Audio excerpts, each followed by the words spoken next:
ended up going to Janice E. Dismas Middle School, and for my first year in school in New York, in New Jersey, in Englewood, New Jersey, and I was a very shy, quiet kid. Played sports. For some reason, well, I know they used to call they started calling me ET phone home. I had a long neck, so I ended up becoming called. They started calling me ET, so that was a running joke. For a little while, it didn't bother me, but of course, it would get to any kid being called a damn extraterrestrial creature. Is that why you grew the beard? After a while, I actually grew the beard because my ex-girlfriend loved the beard, but I ended up, playing football and baseball in my eighth grade year, my first year in school, in middle school at Janice E. Dismas. Played football, played baseball, had an awesome year. Of course, every now and again, somebody wants to test you, and I can remember one year, that in eighth grade, I believe it was eighth grade. No, it was in ninth grade. No, it was in eighth grade. So in eighth grade, when we were on football, I was on a football team, and we were on our way to a football game. There was this guy named Carlos, who was a bigger guy. He was a big dude at the time, and I was a little small, skinny guy. Didn't really bother anybody. Didn't really speak to anybody. Didn't have many friends, and we were on our way to a game. Either on my way or come back from a game, but we were on our way to the game. I'm going to say we were on our way to the game, and the cool guys were in the back, and I was in the front, minding my business. I can't remember what I was doing, but I was kind of chilling.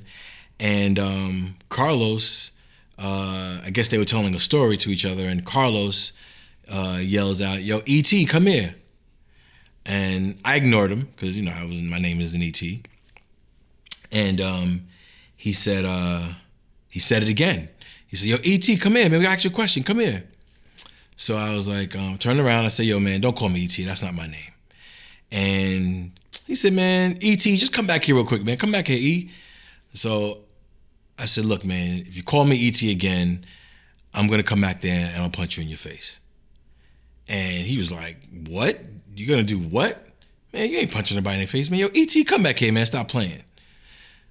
So I got up. He didn't know me, like I said. And again, I'm not afraid to get hit. To this day, I can take a punch, you know what I mean? Because I don't really care. So, I'm never scared.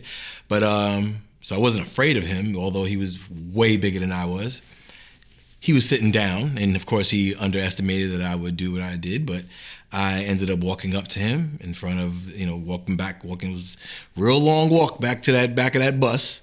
But finally got to the back of the bus. And I remember saying, ET, I said, "Call me ET again." And he said, ET. And I decked him right in his face and bloodied up his mouth. And kindly turned my back and walked back to my seat. And he was sitting there with his bloody mouth talking about how he was going to fuck me up and beat me up and everything. And of course, he did nothing. A couple of guys were around for that. Topper, my boy Topper Cheatham, he was around for that. And can't remember who else was on the football team back then, but he's somebody that was an eyewitness to that.